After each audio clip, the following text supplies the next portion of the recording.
Hotel RS. এই হোটেলে রক্সলে আমাদের রেস্টিং পারপাসে কিছুক্ষণ রেখেছে, রেস্টিং পারপাস। এখানে রেস্ট নিয়ে লাঞ্চ করে আবার হোটেল আরএস। আমরা রেস্ট নিয়ে স্নান টান করে ঘুরতে বেরিয়েছি। হোটেলটা কেমন দেখি, রান্না বান্না হচ্ছে, সব টিমের সব রান্না করছে। এটাই একটা আনন্দ, জানো তো, যে ফ্রেশ খাবারটা পাওয়া যাবে।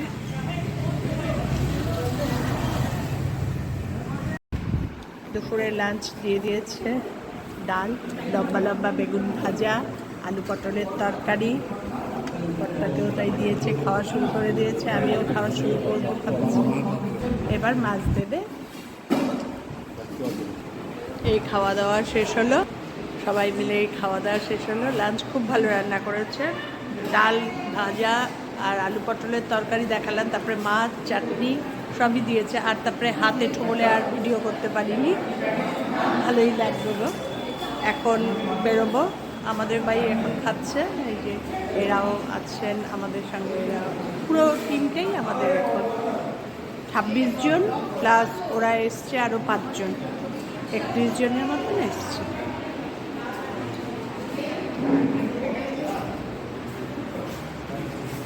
ভালো খেয়েছি।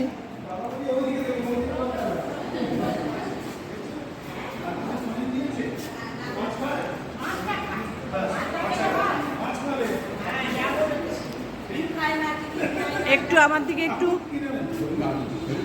এই আমাদের টিম লিড, এর সঙ্গেই আমরা এসেছি, থাকে বেহালা। পরে সব বিস্তারিত আরও বলবো।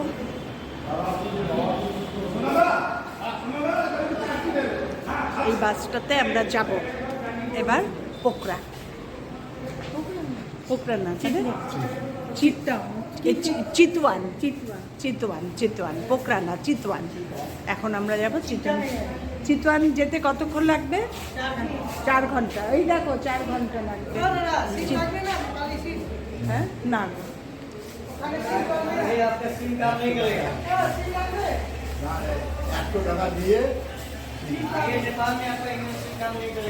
এই গাড়িতেই যাব চিতওয়ান, 4 ঘন্টা লাগবে।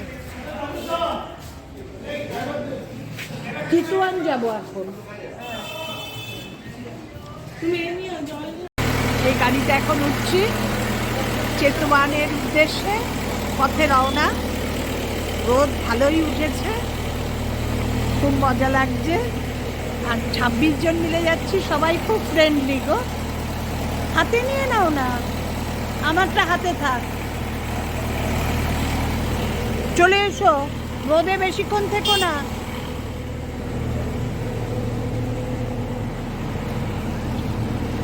সব গাড়িতে এবার উঠছি। গাড়িটা আগেই এসি চালিয়ে ঠান্ডা করে রেখেছে, এবার আমাদের সবাইকে এন্ট্রি করাচ্ছে। বাসে উঠে গেছি, বসে গেছি। এই যে হ্যাঁ, খাবো খাবো, মিষ্টি ভালোই লাগছে, খুব সুন্দর গো। নতুন অভিজ্ঞতা হচ্ছে, এরমভাবে আমি মানে অনেকদিন পর আবার যাচ্ছে। অনেকদিন আগে একবার গেছিলাম কিন্নর কৈলাস, তখন এত এরমভাবে জার্নি করিনি। তাই এটা এবার বেশ ভালোই বাস জার্নি হচ্ছে। আমার ঘরটাকেও দেখো, একদম ফুরফুরিয়ার মেজাজে বসে আছে। সকালবেলা একটু হাতে ব্যথাও পেয়ে গেছে।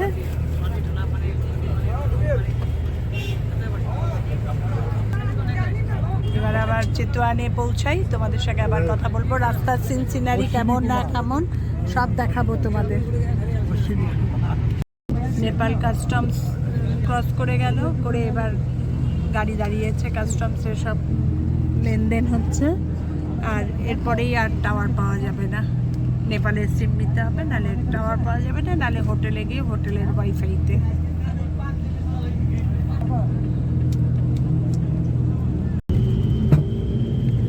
রাস্তায় সব পাহাড়ের দৃশ্য।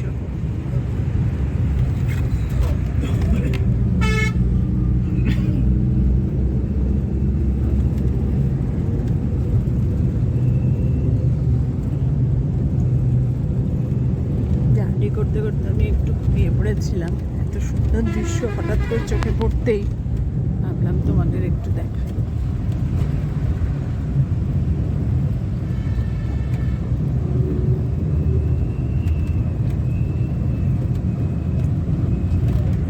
পাহাড়ের গান ঘেঁষে আমরা যাচ্ছি।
এই বাস থেকে নামলাম, সব একটু টি ব্রেক হবে।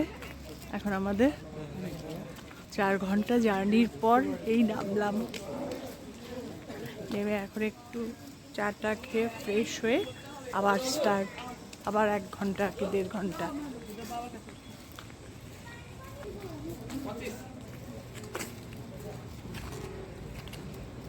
খুব ভালো লাগছে, কোম্পানিরাও খুব ভালো একদম।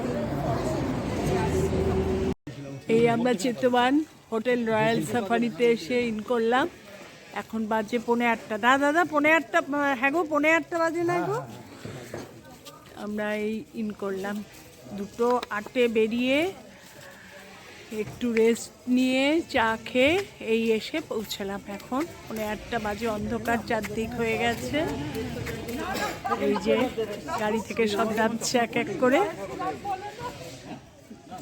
খুব আরামে আসলাম, বিশাল গাড়ি, এসি। এত বড় গাড়িতে আমরা মাত্র 31 জন, খুব আরামসে এসছি। অনেকেই বয়স্ক আছেন আমাদের সঙ্গে, আমাদের থেকেও বয়স্ক। ভেতরে সব ঢুকেছি, ঢুকে সব এখন বসে আছি, রুম ম্যানেজমেন্ট হবে। এবার যে যার যার রুমে সে সুন্দর ফুলের টবটা দেখো। তবে নেপালের রাস্তায় মানে গাড়ি আসছে যখন, খুব সুন্দর, মনে হচ্ছে না যে ইন্ডিয়ার বাইরে।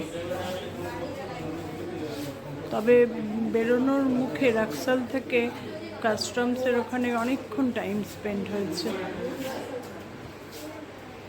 ইমিগ্রেশনের সেন্টার, এই রুমে ঢুকলাম, রুমটা ভালোই। তবে এখানে কি বলতো, কোনো কানেকশান নেই। এই রুমের সামনে বাইরে ওয়াইফাই কানেক্ট করলে তবে হোয়াটসঅ্যাপ কল করা যাচ্ছে, তা না হলে কোনোর সঙ্গে কোনো লিঙ্ক আপ করা যাচ্ছে না। এই রুমে ঢুকে একটু কথা বলে নিলাম, নিয়ে এবার ড্রেস চেঞ্জ করবো। ডে জার্নি, কিন্তু জার্নিতে একটুও টায়ার্ড হয়নি, দারুণ ভালো জার্নি হয়েছে।